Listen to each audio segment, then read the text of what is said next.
Hey everyone, and welcome back to my YouTube channel. If you don't know who I am, my name is Mia and I'm a 13-year-old who fosters kittens. In today's video, I'm going to be sharing some cheap alternatives for expensive foster kitten products. So without further ado, let's get started.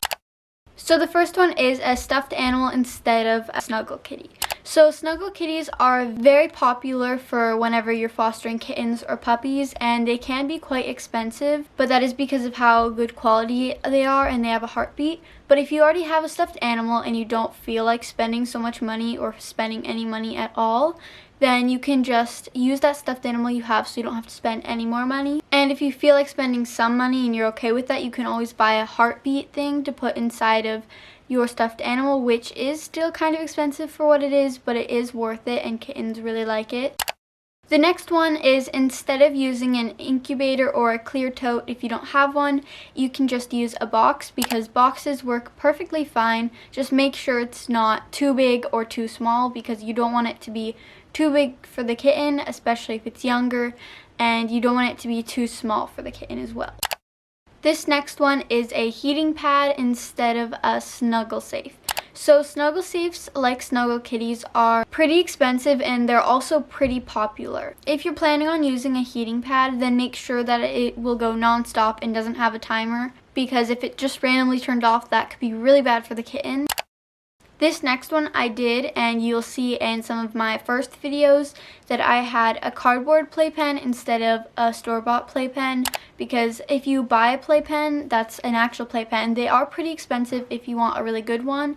And I recommend, just in the beginning, if you don't have the money, just use cardboard boxes, and you can cut them up and duct tape them together, which is what I did, and it worked until the kittens figured out how to climb it.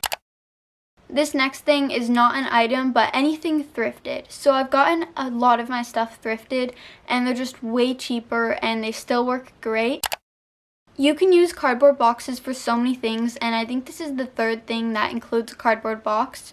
So instead of getting a hideaway for kittens to go and sleep in or hide in if you have feral kittens, I recommend just using a cardboard box and laying a blanket down in it.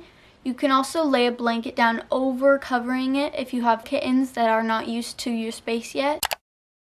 Instead of buying brand new cat toys, I really recommend you making homemade cat toys if you don't feel like spending money on cat toys, because homemade cat toys, you can just use like an old sock, you can fill it with stuffing that you already have, you can do a ton of things. Just make sure they're safe for kittens, because you don't want your kittens getting hurt. So this next cheap replacement is super helpful for weaning kittens onto dry food. Instead of just feeding them wet food mixed with dry food, you can turn kitten dry food into wet food by blending up the dry food with water, or just blending up the dry food and mixing water in. And this has helped me wean kittens onto dry food. Cat trees are really big and they're pretty expensive, so instead of buying a cat tree, you can buy a cardboard cat scratcher. The only thing is, you'll have to clean it somehow, which there's not really a way to clean it, so you'll have to kind of replace it with every litter of foster kittens you have. Or instead of that, you can just buy a small scratching post that is easy to just clean. The last one is plates and bowls that you already have, so you don't have to buy more. And I personally actually use plates that I have for weaning kittens onto wet food or dry food, because it's just easier for them. Anyways, that was the end of today's video. I hope you enjoyed it, and I'll see you guys next time. Bye!